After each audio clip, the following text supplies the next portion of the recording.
प्रसंगे षष्ठ खंड का निर्वाचित अंश पाठ करने के लिए मैं श्रद्धेय श्री सूरज दा को अनुरोध करता हूँ।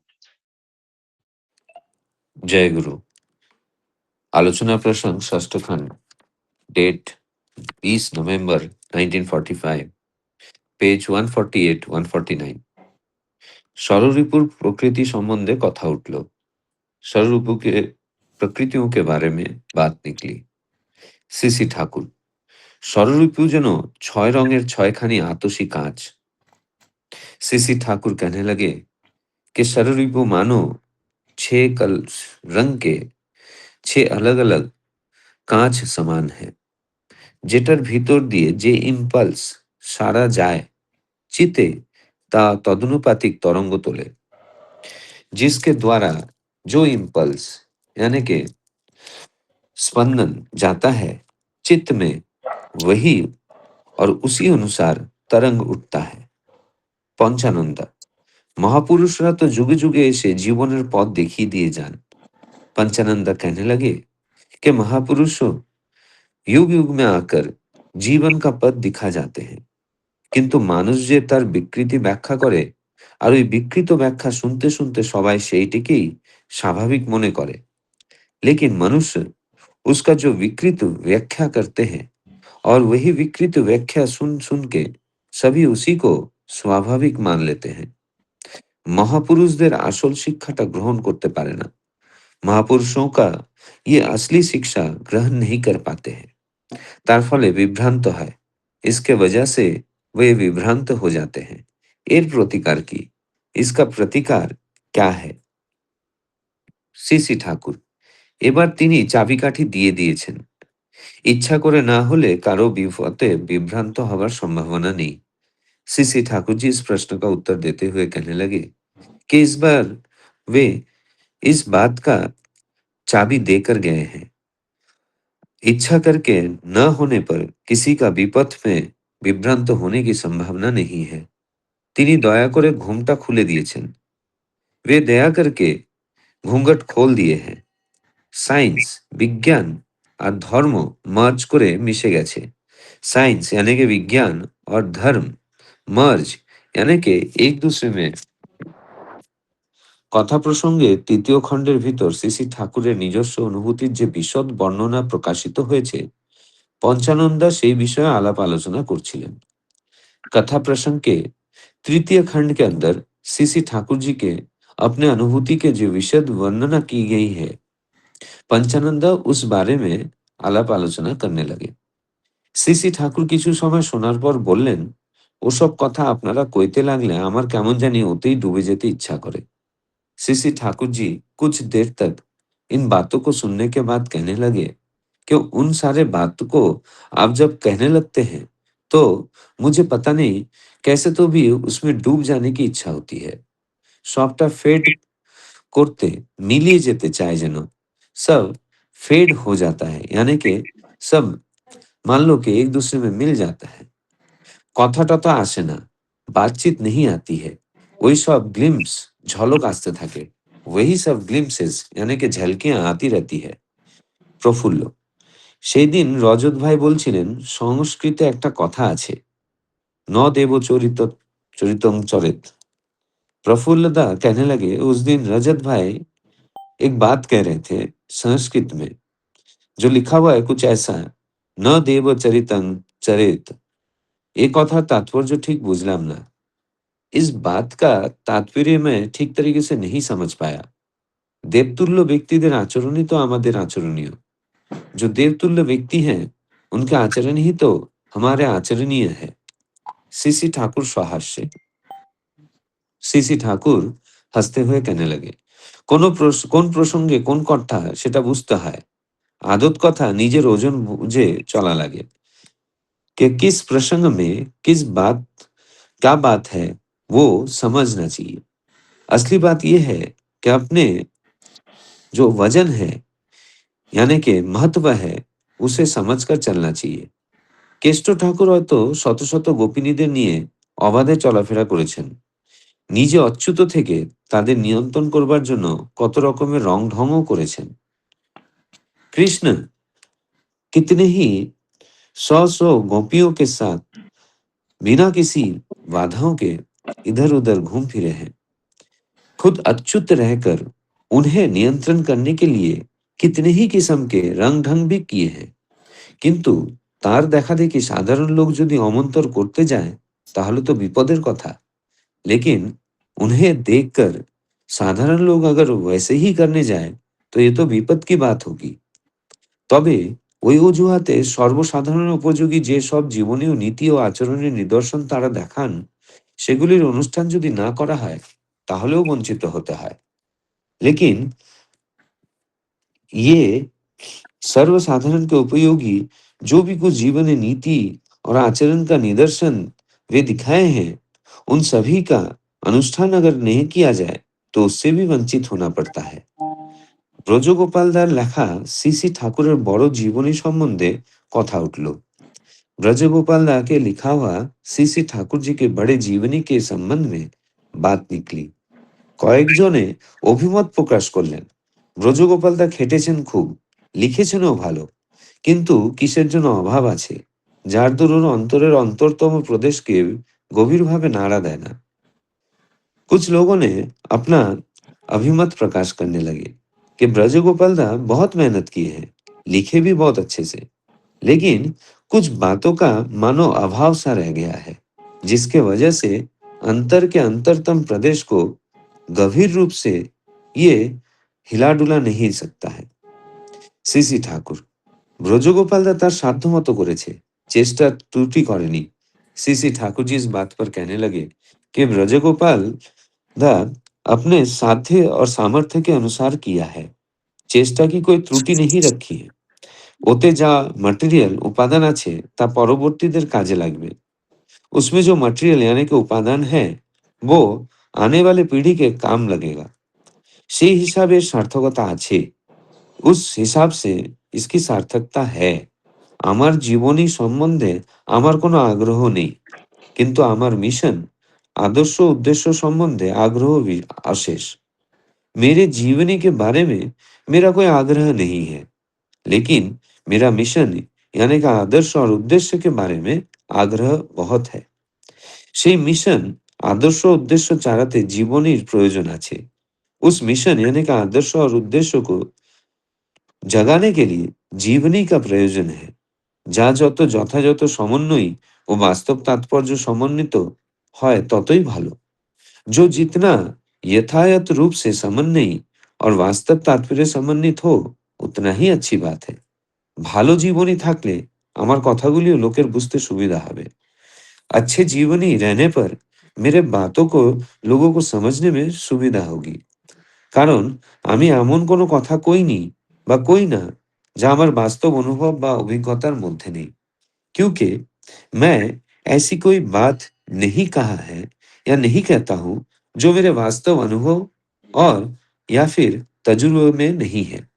আমি তো আর পণ্ডিত লোক না, কড়া কুড়িয়েই আমার যা কিছু পাওয়া ও কওয়া। मैं तो कोई पंडित इंसान नहीं हूं।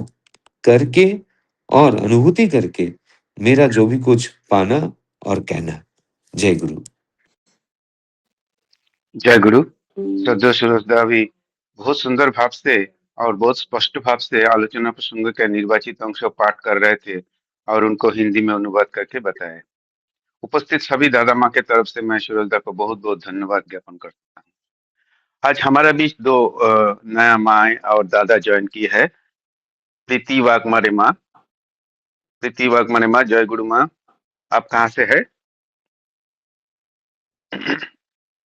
आपको इस फोरम में स्वागत करता हूँ। और एक नया दादा ज्वाइन किया है, सत्य दादा। दादा जय गुरु, आपको इस फोरम में स्वागत करता हूँ। जय गुरु। आज का जो आलोचना प्रसंग है वो मैं संक्षेप में बता देता हूँ। इसमें 6 प्रसंग है टोटल। मैं एक एक करके बताता हूँ। षड़रिपु का प्रकृति पर चर्चा होती है। श्री ठाकुर जी कहते हैं कि 6 रिपु ऐसे है जैसे 6 रंगों का आवर्धक आवर्धक कांच, मतलब मैग्नीफाइंग ग्लास, जिससे जो प्रेरणा गुजरती है चित्त में वैसी तरंग उत्पन्न होती है। दूसरा प्रसंग है पंचानंद चिंता व्यक्त करते हैं कि महापुरुष सही मार्ग दिखाते हैं, पर लोग उसकी विकृत व्याख्या कर देते हैं और भ्रम पैदा होता है। तब श्री ठाकुर जी कहते हैं कि अब स्थिति बदल गई है, विज्ञान और धर्मों एक हो गए हैं, और जिसने भ्रमित ना होने का संकल्प किया है वो अब गलत मार्ग पर नहीं जाएगा। ईश्वर ने पर्दा हटा दिया है। तीसरा प्रसंग ऐसा है, कथा प्रसंग का तृतीय खंड में लिखी गई श्री ठाकुर जी का अनुभूति पर चर्चा चल रही थी। श्री ठाकुर जी कहते हैं, उन बातों को सुनने पर उनके भीतर खो जाने का एहसास होते हैं और तरह तरह का झलकियां आने लगते हैं। चतुर्थ प्रसंगो, प्रफुल्लदास संस्कृत का उक्ति न देवाचरितम चरित का अर्थ पूछते हैं। श्री ठाकुर जी समझाते हुए कहते हैं कि प्रसंग समझकर चलना चाहिए। जैसे श्री कृष्ण की व्यवहार की नकल साधारण मानुष नहीं कर सकता, परंतु उनसे मिली जीवन नीति को ना अपनाना भी गलत है। पंचम प्रसंगो ऐसा है, फिर ब्रजगोपाल दास को लिखी गई श्री ठाकुर जी का जीवनी पर चर्चा होती है। कुछ लोग कहते हैं कि उस पर मेहनत मेहनत बहुत है, लेकिन गहराई की कमी है। छठा छठा प्रसंग ऐसा है कि श्री ठाकुर जी कहते हैं कि जीवन ही उनके मिशन को समझाने के लिए आवश्यक है, और उन्होंने कभी भी ऐसा कुछ नहीं कहा जो उनके अपने अनुभव पर आधारित ना हो।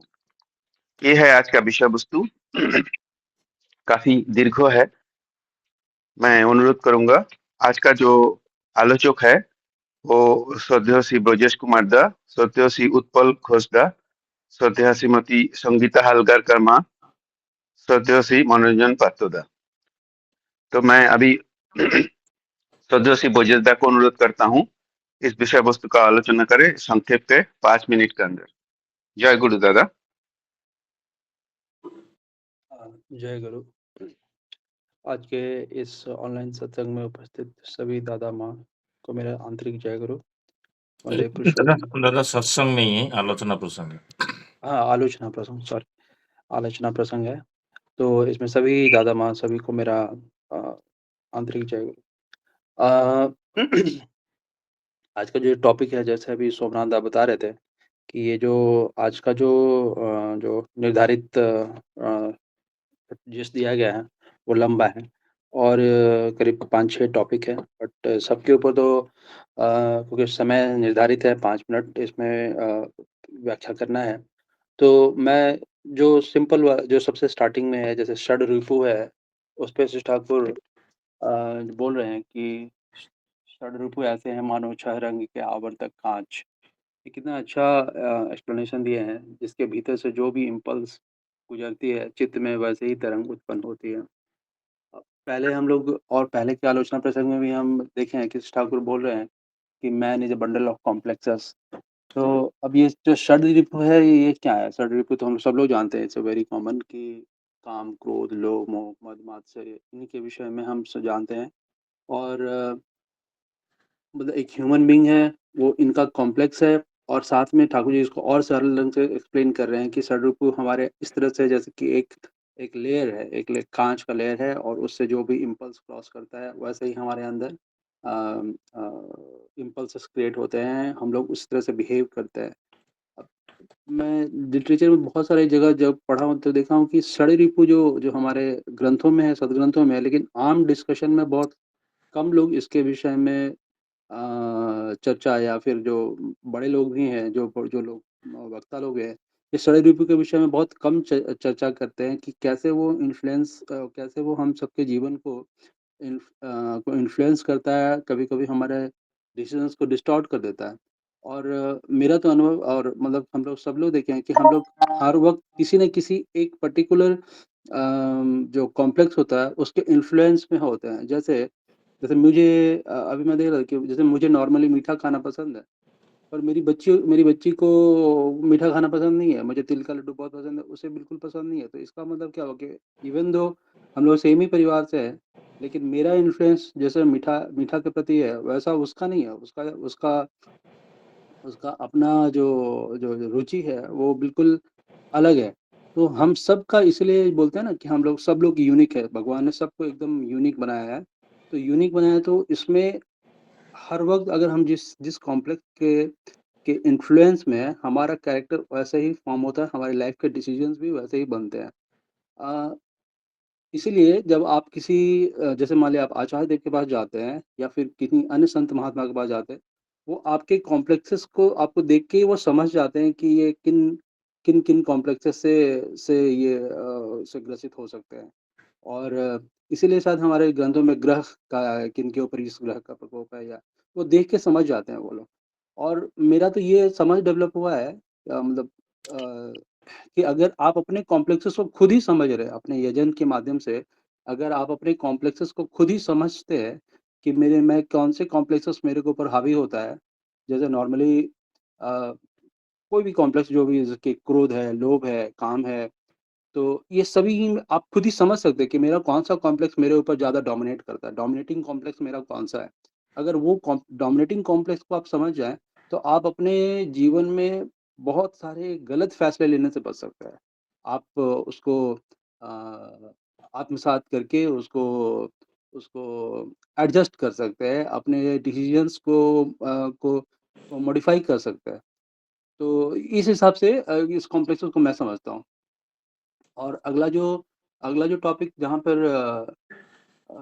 जो जहाँ पे चर्चा हो रहा है कि पंचानंद आप बोल रहे हैं कि महापुरुष लोग रास्ता तो दिखाएँ हैं, लेकिन वो रास्ता इंसान सही ढंग से पकड़ नहीं पाता है। और लोग जो ऊपर का जो सिचुएशन है उसी को देख के लोग मैं देखा हूँ बहुत लोग जो लोग भगवान शिव को फॉलो नहीं करते, उन शिव को फ़ॉलो तो करते हैं, लेकिन भगवान शिव के जीवन का जो मूल है, उसको मतलब समझ नहीं पाते। उसी तरह से भगवान श्री कृष्ण को लोग फ़ॉलो करते हैं, राम जी को फ़ॉलो करते हैं। लेकिन जो उनका जो बेसिक जो फंडामेंटल जो उनका जो आइडियोलॉजी या प्रिंसिपल था, उसको कभी भी आत्मसात नहीं कर पाते। इसीलिए उनके जीवन में वो जो ट्रांसफ़ॉर्मेशन होना चाहिए था, उनके जीवन में जो जिसलिए वो पकड़े, जिनके प्रति उनका श्रद्धा था, बदलाव होना चाहिए था, वो शायद नहीं हो पाता है। तो ये एक अलग मतलब कि इसको इसको ठाकुर जी बोल रहे हैं कि इस बार ऐसा कुछ नहीं होगा। इस बार जैसे ठाकुर जी से किसी ने पूछा था ना कि ठाकुर मतलब राम आए तो उनके पुत्रों ने उनको नहीं माना, कृष्ण आए तो उनके संतान ने उनको नहीं पालन किया, भगवान बुद्ध को भी नहीं पालन। श्री ठाकुर जी बार बोल गए कि इस बार जो मैं सिस्टम दिया हूँ, इस सिस्टम को से अगर लोग पालन करेंगे तो 10,000 साल तक किसी को किसी महापुरुष को आने की आवश्यकता नहीं पड़ेगी, क्योंकि उन्होंने ठाकुर जी ने जीवन की जो पद्धति दी हुई है आचार्य परंपरा के माध्यम से, वो लगातार चलता रहेगा। वो अनवरत चलता रहेगा और डिस्टॉर्शन का संभावना बहुत ही कम होगा। और ठाकुर जी ने जो यजन, याजन, इष्टविधि, स्वस्तिनि, सदाचार ये जो प 5 पिलर्स और आचार्य परंपरा के माध्यम से इसको कैरी करने का जो रास्ता दिया है, अगर हम लोग सब लोग इस ठाकुर जी के बताए हुए पथ पर, इस मार्ग पर चलें, तो हमें नहीं लगता है कि बहुत बहुत कोई लाइफ में कॉम्प्लेक्सिटी आने की संभावना होगी। तो मेरा टाइम तो एक्चुअली हो गया है और मैं अपनी वाणी को विराम दूँगा यहाँ पर। जय गुरु। जय गुरुदादा। श्रद्धेय श्री ब्रजेश कुमार दा बहुत सुंदर भाव से पहला 2 पैराग्राफ को एक्सप्लेन किया है। अभी मैं आलोचना करने के लिए श्रद्धेय श्री उत्पल घोष दा को अनुरोध करूंगा 5 मिनट आलोचना करने के लिए। श्रद्धेय श्री उत्पल घोष दा। वंदे पुरुषोत्तमम, वंदे पुरुषोत्तमम, वंदे पुरुषोत्तमम। इधर उपस्थित सब लोगों को जो ये आलोचना प्रसंग में उपस्थित हुए हैं, इनको हमारा रानंद जय गुरु। आज जो टॉपिक्स है बेसिकली को बहुत बड़ा लेंदी टॉपिक्स है और हमारा जो ठाकुर जी जो हमारा सत्संग का जो बेसिक मिशन है ये इसका ऊपर ही आधारित है बेसिकली, क्योंकि हमारा जो मैन मेकिंग मशीन है जो ठाकुर जी का प्रिंसिपल है, ये बेसिकली हमें कैसे ट्रांसफॉर्म करना है षड रिपु को एनर्जी में, इसका ऊपर ही तो फुल पिलर जो है ये खड़े हैं। तो मैं सब टॉपिक्स का ऊपर तो नहीं बात करूँगा, मैं जो षड रिपु को जो प्रकृति है और उससे कैसे इसको एनर्जी में ट्रांसफॉर्म होना है उसके ऊपर थोड़ा मैं चर्चा करने को कोशिश करूँगा, क्योंकि 6 टॉपिक्स है और समय और ज्ञान दोनों ही कम है हमारा। अभी जैसे हमारा पूर्व लोग सद्य अग्रवाल दा और सोमनाथ दा है, और भी आगे का जो वक्ता थे वो बात कर रहा था कि इसके ऊपर क्या क्या ठाकुर जी जो आलोचना प्रसंग में जो षष्ठ खंड में जो बोले हैं और उसको पंचानंद जो थर्ड खंड में बोले हैं, ये षड रिपु इसका प्रकृति।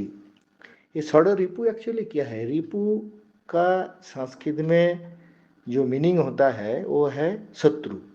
षड का होता है 6। ये क्या क्या चीज़ है ना? ये किसका शत्रु है ना? मन का शत्रु है।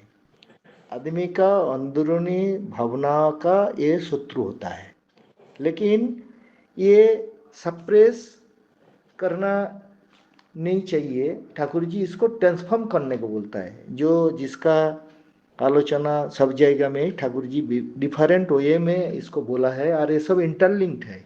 अब देखिए ये क्या क्या है ना? काम, क्रोध, लोभ, मोह, मद, मत्सर्य, इसका सब अलग अलग मीनिंग है। काम है कामना वासना, जो लास्ट करके हम इंग्लिश में बोले, ये अगर नहीं रहे तो सृष्टि नहीं होएगा अपना। लेकिन ये बहुत ज़्यादा रहे तो इससे भी मनुष्य को तकलीफ होता है। तो ठाकुर जी ये सब राह दिखाया अपना जो सत्यानुसरण ग्रंथ में, वो डिफरेंट वे में इनको एक्सप्लेन किया कि जो क्रोध है वो बाधा प्राप्त काम से ही आता है। ये अहंकार आसक्ति ला देता है, आसक्ति से सप्त बुद्धि आता है, सप्त बुद्धि से काम आता है, और काम होते ही क्रोध का उत्पत्ति होता है, क्रोध से आता है हिंसा। मतलब ये ऑल जो हमारा प्रवृत्ति है, षड रिपु जो है, ये हमको अलग रास्ता में लेके जाता है। ठाकुर इसको अलग जगह में लेके गया। जैसे सपोज खूब क्रोध है अपना, राग है, आक्रोश जो है कि काम है जो, वो हम लोग अगर सेंट्रिक लाभ आइडियल के लिए लेके जाते हैं तो इसको से हमें कंट्रोल वे में रहता है ये काम वासना। हम लोग अगर इसको अलग ढंग से नहीं जाके ठाकुर को पकड़ के ठाकुर के रास्ता में चल के ठाकुर के प्रति अगर हमारा इंटेंस लाभ को लेके जाता है तो ये काम हमारा कंट्रोल में रहता है। ऐसे ही क्रोध जो है, वो क्रोध अगर हम इविल के अगेंस्ट में फाइट करते हैं, इनजस्टिस के अगेंस्ट में फाइट करता है, पर्सनल वीकनेस के ऊपर करते हैं, तो ये क्रोध अपना कंट्रोल वे में रहता है। ये चाहिए सब, this has to be there in human being, लेकिन इसको ट्रांसफॉर्मेशन में लेके चले जाता है, ठाकुर एनर्जी में कन्वर्ट कर देता है। लोभ जो है वो लालसा, जो ग्रीड है, ये अपना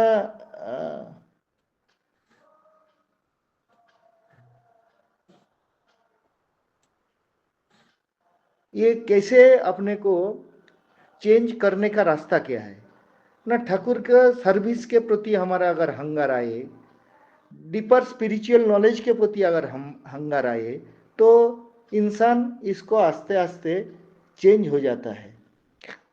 सिमिलरली जो मोह है, जो जिसको एक्सप्लेन करने के माया, विभ्रम, अज्ञान, अटैचमेंट जो है, वो मेटेरियलिस्टिक लाइफ का पास होके अटैचमेंट को जाएगा में सेल्फिश ऑब्जेक्ट का ऊपर अटैचमेंट छोड़ के गुरु के प्रति अटैचमेंट होए, तो ये प्रवृत्ति से, ये षड रिपु से अपना एनर्जी में ट्रांसफर होता है। अभी जैसे हमारा हम लोगों को जो मौद है, अहंकार, अमित्व, जो गर्व, प्राइड जो है, ये ट्रांसफॉर्म करे अगर प्राइड को कि हम ठाकुर जी का सेवक है, ठाकुर जी को लेके अहंकार करे, हम जो भी है मैं कि ठाकुर जी के लिए ही सबको अहंकार अगर करे, तो हमारा ये अहंकार जो अमित्व, जो जिसको सर्वदा जब बहुत दूर लेके जाता है हमको, ठाकुर जी अहंकार के ऊपर बहुत सारे शब्द बोले। अहंकार जितना दूर रखना है उतना ज्ञान व दर्शन का पल्ला उतना विस्तार हो जाता है। अहंग जब खो जाता है तब सर्वगुण संपन्न निर्गुण होता है। और जो जाल भक्ति वाला इंसान होता है उसको अहंकार बहुत मोटा होता है, असली भक्ति वाला लोगों को अहंकार पतला होता है। ये अहंकार के ऊपर ठाकुर ने रास्ता दिया है।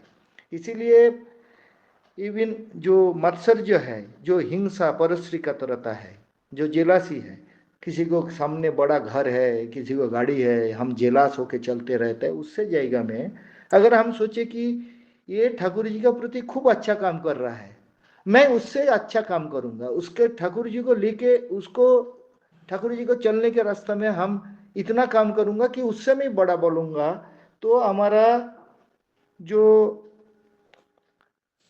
ये जो षड रिपु से हमको सप्रेस के जाएगा में एनर्जी में ट्रांसफॉर्म होने को जाएगा मिलता है।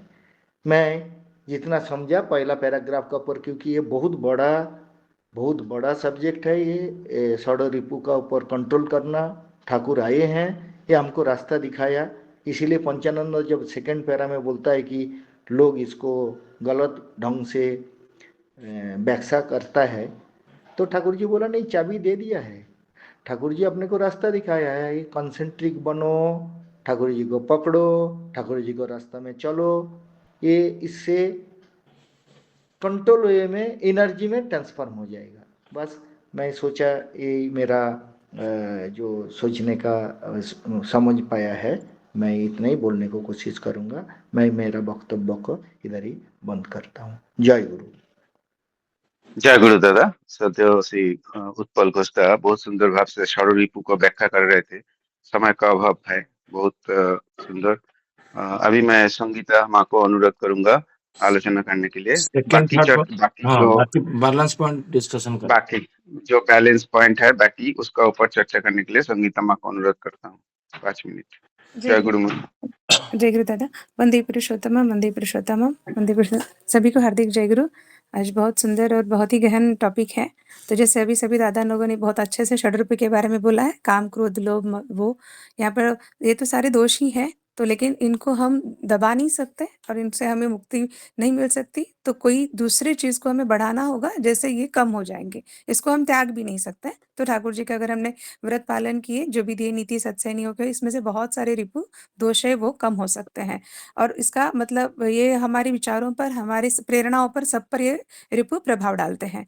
तो ये इसके बारे में मैं इतना बताऊंगी। उसके बाद आगे चलते प्रसंग में, जैसे पंचानंद दा यह चिंता व्यक्त कर रहे थे कि महापुरुष आते हैं, ज्ञान देते हैं, लेकिन लोग गलत व्याख्या करते हैं, विकृत व्याख्या करते हैं, लोगों में भ्रम पैदा करते हैं, तो कभी कभी तो वो भय भी निर्माण करते हैं और लोगों को मिसगाइड करते हैं।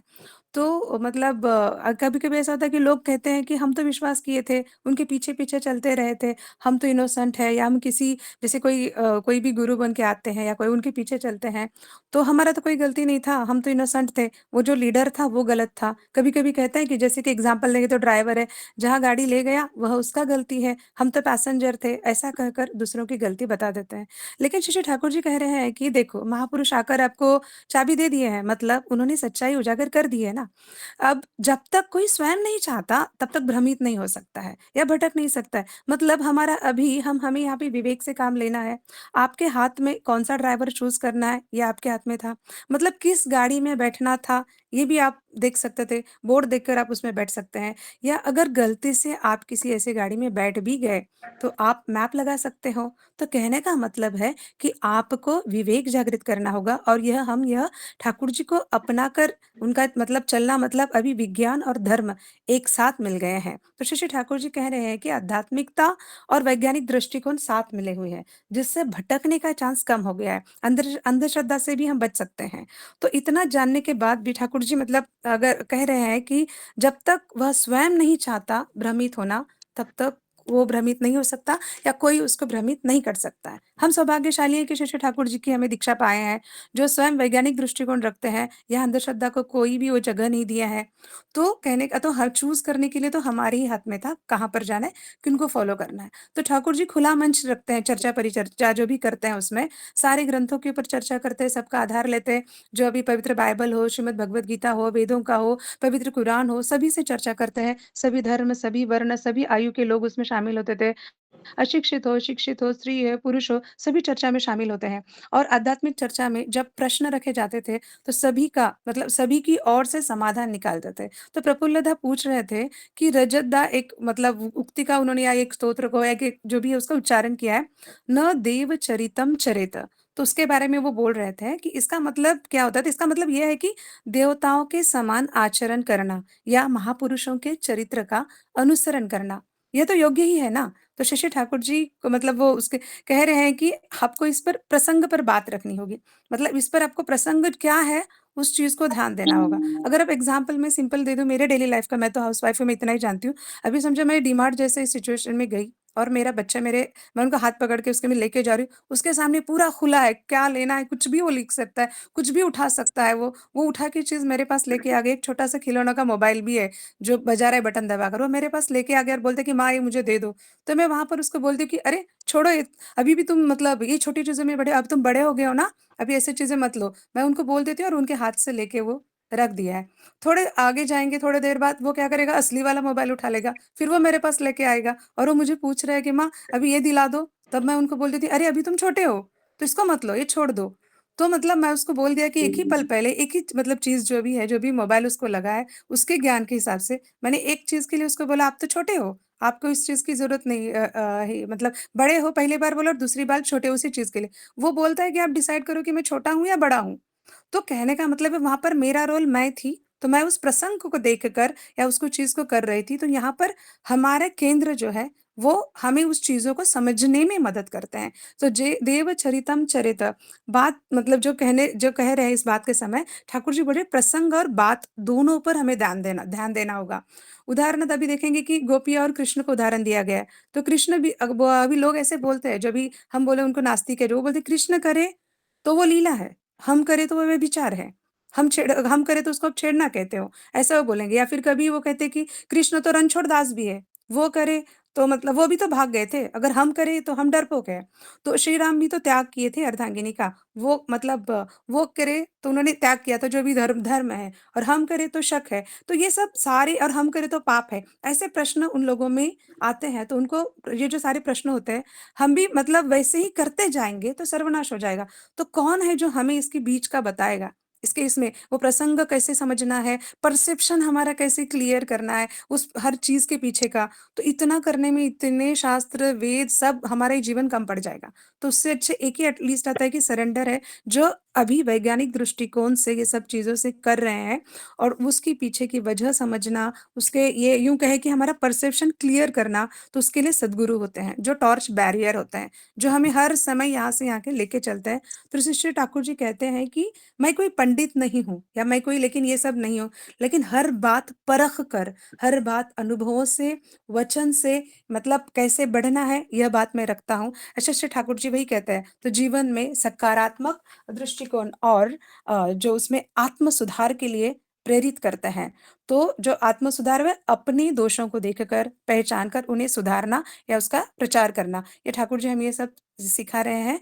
और हमें ऐसे कोई संसर्ग में भी नहीं पड़ना है, और ये सब करने से हमें डिस्ट्रैक्शन ही होते रहेगा। जय गुरु। कुछ गलती हो तो क्षमा चाहती हूँ। जय गुरु दादा। जय गुरु माँ, बहुत सुंदर भाव से श्रद्धेय संगीता माँ आलोचना कर रहे थे। वास्तविक उदाहरण देके उन्होंने आलोचना की है, बहुत अच्छा लग रहा था।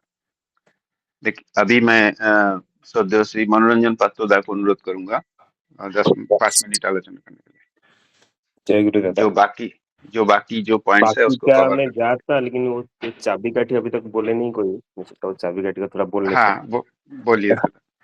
हाँ, क्योंकि ये जो षड्रिपु है, बहुत बार भी हम लोग डिस्कशन कर सकते हैं। ठाकुर जी बहुत सुंदर भाव से, ठाकुर जी को गुरु माने, भगवान माने, वो बोल दिए कि खोल के कि मैं इस बार सब ओपन कर दिया, वो चाबी दे दी, बोले साइंस और विज्ञान और धर्म सारा मर्ज हो गया है, इसमें कुछ बाकी नहीं है।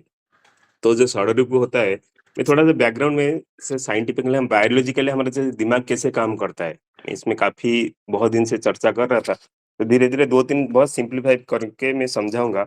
जैसे हमारा ना षड्रिपु ठाकुर जी बोलते हैं कि मैग्नीफायर ग्लास का जैसे है, जैसे काम क्रोध अगर जैसे 6 रिपुआ है, ये एक एक ग्लासेस है। मैं एक उदाहरण देता हूँ, जैसे किसी का अगर एग्जाम्पल, अगर ऑफिस में किसी का मेरा प्रमोशन हो जाता है, पदोन्नति हो जाता है, राइट, अगर आपका मेरे अंदर मेरा एनवी वाला, राइट, वो अगर इम्पल्स सक्रिय है, तो ये इम्पल्स है, षड रिपु मतलब 6 इम्पल्स है, तो मुझे क्या है ना, जलन होगा, ईर्ष्या हो जाता है। अरे उसको कैसे पदोन्नति हो गया, राइट? वो सब कैसे हो गया? अगर ग्रीड वाला होगा, तो ग्रीड अगर एक्टिवेट होता है, तो मैं फिर तुलना करता हूँ कि पाने की लालसा की तरंग उठती है। मैं अपने आप को सफलता के केवल पैसा, मैं सोचता हूँ मेरा क्यों नहीं हो पा रहा है, उसको क्यों हो पा रहा है? अगर एनवी वाला होता है, ईर्ष्या वाला, तो गुस्सा आता है, लोभ वाला होता है तो मेरे को कैसे होगा, राइट? अगर प्रेम वाला सोचो मेरा बेटा का हुआ पदोन्नति, तो मुझे क्या होता है, वो इम्पल्स प्रेम वाला एक्टिवेट हो जाता है। तो मैं यही सोचता हूँ यार मुझे कितना अच्छा लगता है, मैं बार-बार लोगों को बोलता रहता हूँ। तो प्रमोशन हुआ है तो तीनों तरह का देख सकता हूँ। अगर प्रेम करता हूँ, मेरा अपनापन है, तो मेरा इम्पल्स अलग हो जाता है। बहुत अच्छा लगता है, प्रसन्नता लगता है कि मेरा बेटा का प्रमोशन हो गया। अगर मेरा एनवी हूँ, मतलब उसका दुश्मन हूँ, इसी तरह से मेरा क्रोध वाला एक्टिवेट हो जाता है, मैं गुस्सा हो जाता हूँ। इसको कैसे प्रमोशन हो सकता है? उसका तो कुछ था ही नहीं। राइट? अगर लोभ वाला होता है, मैं फिर लोभ में हो जाता हूँ, उसको हुआ, मुझे कैसे होगा? तो यही चीज़ होता है इम्पल्स। तो उसका बैकग्राउंड क्या है? मतलब माइंड में जैसे ठाकुर जी खुल के बोले कि वो साइंस और धर्म, दोनों में कुछ अंतर नहीं है, वो चाबी-काठी खोल दिए। मैं डायरेक्ट वहाँ पे चला जाता हूँ क्योंकि टाइम बहुत कम है, बहुत अच्छा से था। तो उसमें हमारा दिमाग में 3 फंक्शंस है। एक बोलता है अमिगडाला, राइट? अमिगडाला का काम है क्या होता है ना, वो इमोशनल मैग्नीफायर ग्लासेस है। सारा चीज़ को एक रंग देता है। जो भी इम्पल्सेस मतलब हमारा देखना, सुनना, खाना जो भी है, ये सब जब इम्पल्स आएगा, वो एक क्या करना उसको मैग्नीफायर ग्लास में डालेगा। जैसे हम लोग जब बोलते थे ना वाटर टाइट कंपार्टमेंट, तो वो लिंक करेगा किसी रिपु को। यदि हमारा मन में जैसे क्रोध है, भय का रिपु सक्रिय होता है, तो अमिगडाला इमीडिएटली बहुत बड़ा मैग्नीफाई कर देगा। तो जब मैग्नीफाई कर देगा, उसको सपोर्ट करने के लिए हमारा दिमाग में और एक चीज़ है जो हिप्पोकैम्पस बोलते हैं। हिप्पोकैम्पस का क्या करता है, वो स्टोर करता है, पुरानी यादें स्टोर करता है। अमिगडाला आपको मैग्नीफाई करेगा, हिप्पोकैम्पस को सपोर्ट करेगा, पुरानी यादें को ताज़ा करेगा। अरे उसके साथ ऐसा हुआ था, इसके साथ ऐसा था, और डरावना चीज़ दिखाएगा, राइट? और जो सबसे बड़ी चीज़ है, जो हमारा सीईओ सेंटर बोलते हैं, मास्टर सेंटर बोलते हैं, प्रीफ्रंटल कॉम्प्लेक्स कॉम्प्लेक्स बोलते हैं, उसको पीएफसी बोलते हैं। वो प्रीफ्रंटल कॉर्टेक्स जो होता है, यही जो चीज़ है ठाकुर जी बोल रहे हैं हमको उसको एक्टिवेट करना है। तो ठाकुर जी जो चाबी की बात कर रहे हैं, वो कुछ नहीं है, जजन इष्टवृत्ति। उसको मैं लिंक करता हूँ, ये चाबी कैसा काम करता है। तो जजन के माध्यम में क्या होता है ना, जब हम ना जितना जजन करेंगे, नाम ध्यान करेंगे, तो नियमित करने के बाद तो जो अमिगडाला होता है, जो इम्पल्सेस को क्रिएट करता है, उसको स्थिर करता है। तो अति सक्रियता जो इमीडिएटली एक्टिवेट हो जाना, जैसे मैं उस दिन बोल रहा था कि आपको गुस्सा आता है, और आप थोड़ा-सा 2 मिनट 2 सेकंड की 5 सेकंड सोच जाओ कि मेरे को गुस्सा आ रहा है, देखोगे आपका चिंता अलग हो जाएगा, आप गुस्सा नहीं आएगा, आप गुस्सा नहीं कर पाओगे। तो इसलिए जितना हम जजन करेंगे, तो अमिगडाला के ऊपर बहुत शांत होता है, तो धीरे-धीरे रिपुआ कंट्रोल में आता है। राइट? तो जो आवेग जो तरंग आता था, धड़क से इम्पल्स आता था, वो इम्पल्स कम होता है। तो हमारा जब जितना करेंगे, तो हमारा जो पीएफसी है, प्रीफ्रंटल कॉर्टेक्स जो बोला था, तो टारगेटेड फोकस प्रदान करता है। मैं एक नाम पे फोकस किया, टारगेटेड फोकस है। तो धीरे-धीरे सारा जो इम्पल्स होता है, मेरे मन पे काम आता है, क्रोध आता है, गुस्सा आता है, ये बहुत कंट्रोल में आ जाता है। तो मेरा एग्जीक्यूटिव फंक्शन कंट्रोल में हो जाता है। तो उसके बाद ठाकुर जी बोले जाजन, राइट? जाजन में क्या अंप है? मैं बोला कि हिप्पोकैम्पस एक जो स्टोर करता है, सारा मैं जैसे कंप्यूटर से मैं जो भी करता हूँ मेरा स्टोरेज एरिया है। तो हिप्पोकैम्पस में जाजन का इतना बड़ा प्रभाव पड़ता है, जब हम जाजन में किसी को ठाकुर जी के बारे में आपको बोलता हूँ, राइट? तो मेरा मन में भी अच्छा-अच्छा बार-बार सकारात्मक और जीवनदायी सत्ता को ना दोहराता है। सारा चीज़ ठाकुर जी के गुण गाता हूँ तो ठाकुर जी सुप्रीम है। तो धीरे-धीरे मेरा जो पुराना बुक्स है, वो बुक्स में रीराइट होता है, उसको बोलते हैं नीरो पाथवे। तो रीराइट करता हूँ, जो नीरो क्योंकि हम लोग जो सोचते हैं ना, हमारा जो न्यूरोलॉजिकली वो ब्रेन में एक पाथ बनाता है। जैसे अगर घास का मैदान है, आप बार-बार चलोगे, तो एक रास्ता बन जाता है, सेम हमारा ब्रेन उसी तरह से काम करता है। हम जितनी बार गलत चीज़ सोचते हैं, तो एक पाथवे बन जाता है।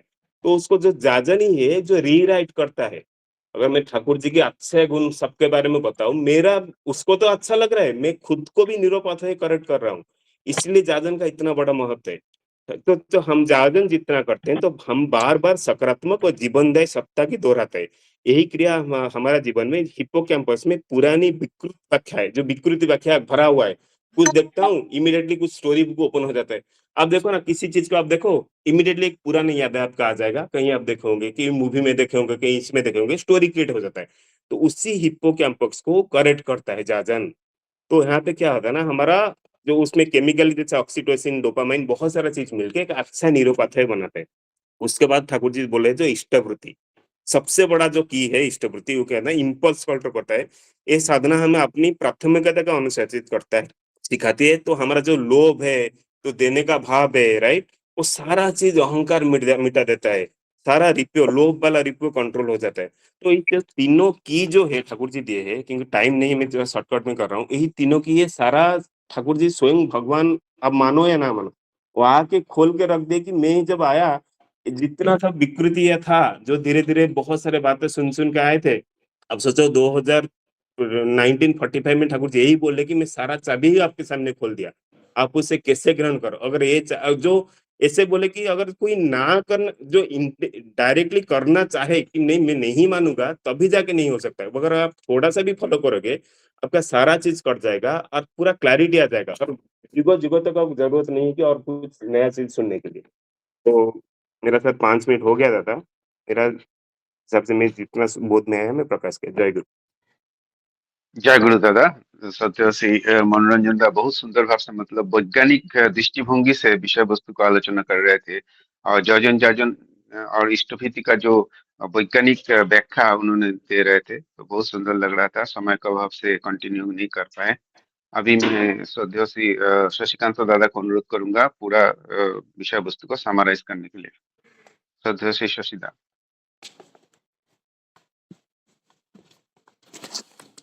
जय गुरु। सबको जय गुरु। बहुत सुंदर भाव से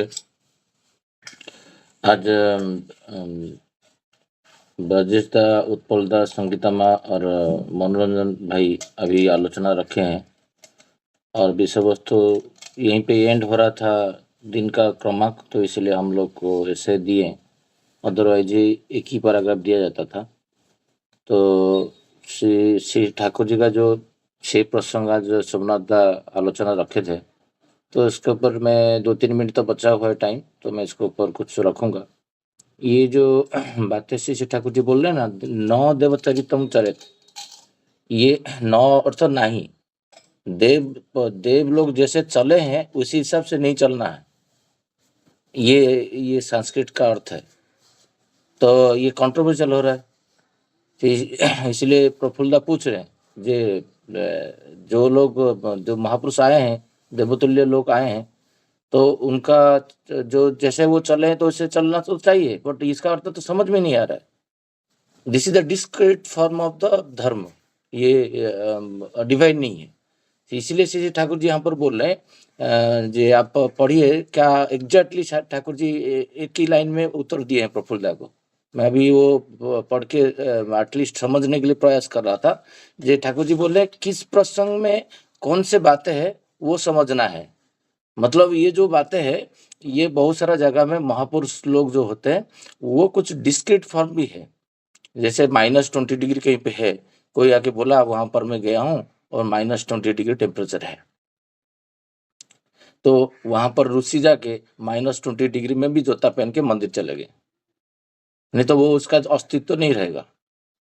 तो जैसे कृष्ण भगवान का उदाहरण दे रहे हैं, एक वो तो टाइम में संक्षेप है, मैं एक 30 सेकंड में स्टोरी बता देता हूँ। गोपी कुछ राक्षस थे, तो ये माँ लोग को लेके रखे थे, तो उनको युद्ध वगैरह करके उनको उद्धार करके लेके आए। जब उद्धार करके लेके आए तो उनको जब स्वाधीन में बोले तुम जीवन यापन करो, तो वहां पर जो 7000 साल पहले इतना वर्णाश्रम स्ट्रिक्ट था और समाज का आश्रम व्यवस्थित था, तो लोग को, नारी लोग को चरित्रहीन होने से कोई शादी नहीं करते थे जब आक्षेप होता था। तो तुरंत जब बोले तो ये स्वीकृति दे दिए, जब मैं आप लोग को जब भी समाज में जाओगे बोलोगे मैं तुम लोग को शादी किया हूँ, मैं तुम्हारा हस्बैंड। तो वो लोग दोबारा शादी किए नहीं, तो शादी नहीं करके कृष्ण भगवान को स्वामी रूप में मानस जगत में वो एक्सेप्ट कर लिए। तो वैसे किए थे कृष्ण भगवान। तो बट ये जो चरित्र वाला चीज को ठाकुर जी बोलते हैं डिस्क्रीट फॉर्म, इसको तुम करते जाओगे तो समाज में तुम कर नहीं पाओगे। तो यहाँ पर कॉन्फ्लिक्ट आता है, जे संगीता माँ जैसे बोल रहे थे, तो वो कुछ चरित्र जैसा होता है जो वो कौन सा परिप्रेक्ष्य में किए हैं वो समझना बहुत इम्पोर्टेंट है। इसलिए ठाकुर जी और एक बात है यहाँ पर रखे हैं, मैं जस्ट खाली समराइज कर लेता हूँ क्योंकि समय और 3 मिनट बचा हुआ है। जो ब्रजगोपाल दा का आत्मजीवनी आया तो कितना लोग को पता होगा जो ब्रजगोपाल दा ये ठाकुर जी का जीवनी लिखे हैं, बहुत कम लोग को पता है। ये आप जाओगे जब देवघर जाते हो तो बाहर का जो बुक स्टॉल है वहाँ पर मिलेगा, अंदर का बुक स्टॉल में नहीं मिलेगा। ये सत्संग पब्लिशिंग हाउसिंग में प्रिंट नहीं हुआ, ये बाहर से हुआ है। तो इसका 3 वॉल्यूम है और वो बंगाली में है। मैं लास्ट टाइम जब गया था तो मुझे बंगाली इतना मैंने फ्लुएंसी नहीं होता था। अभी तो जाऊंगा 100% लेके आऊँगा क्योंकि बंगाली अभी पढ़ना ऑलमोस्ट हुआ है। तो ठाकुर जी का जीवन दशा में 1945 में ठाकुर जी ये जो बोले ना चाबी काठी दे के गया हूँ, मुझे कल एक ऋतिक दादा से बात हो रहा था उड़ीसा में, नहीं परसों हमारा बात हो रहा था जे ठाकुर जी जो पूर्ववर्ती आए थे, एक ही प्रॉब्लम था उसमें। उसपे प्रॉब्लम क्या था ना, उनका जो जितना वाक्य है, जितना बोला हुआ है, वो खुद कभी इंस्ट्रक्शन नहीं दिए थे जो तुम लिखो। बट ये युग पुरुषोत्तम जो श्री श्री ठाकुर अनुकूल चंद्र जब आए तो ये जो डेफिसिट था समाज में, बाद में व्याख्या गलत होता था, ठाकुर जी खुद का जीवन काल में खुद का जीवन ही लिख के चले गए। इसलिए श्री ठाकुर जी वहां पर ब्रजगलता का बातें बोल रहे हैं ना, मेरा जीवन ही मेरा कोई रुचि नहीं है, मेरा लाइफ कोई लिखे और मेरा कोई इंटरेस्ट नहीं है उसमें। मेरा इंटरेस्ट किस में है ना, मेरा इंटरेस्ट है मेरा वाक्य को कोई अनाप शनाप करके बाद में फिर व्याख्या करे। जो मेरा उद्देश्य है, जो मेरा मिशन है, जो मेरा सत्संग का उद्देश्य जो है, उसमें मेरा रुचि है, तो इसलिए मैं करते जा रहा हूँ। उनका जीवन काल में ही जीवनी लिखने के लिए बोले थे, जो प्रफुल्ल दा भी लिखे थे और ब्रजगोपाल दत्त राय भी लिखे थे। तो ठाकुर जी बोल रहे हैं क्योंकि मैंने ऐसा कोई शब्द नहीं कहा कि कहता हूँ जो मेरा वास्तविक अनुभव व अनुभूति में बाहर है। यहीं पे हमारा पूरा जीवन डीपी वर्क का सबसे ड्रॉबैक्स हो रहा है। अभी क्यों नहीं हो पा रहा है, इसका कारण है मैं किताब बन गया हूँ, क्योंकि किताब पढ़ा और ऋतिक दादा से सुना और यूट्यूब रिसर्च किया और मैं बोलने लगा। ठाकुर जी क्या बोल रहे हैं, ठाकुर जी बोल रहे मैं ऐसे नहीं किया हूँ, मेरा जीवन में मैं जितना अनुभूति लिया हूँ उसको बेस करके मैं बातें किया हूँ। इसलिए ठाकुर जी आकर्षित पुरुष थे और वही ठाकुर जी चाहते हैं कि तुम जो मनोरंजन दा बोल रहे थे, तुम जजन करो, और जब तक वो जजन नहीं है, हमारा जितना भी वाक्य है कोई वास्तविक केस स्टडी से नहीं है।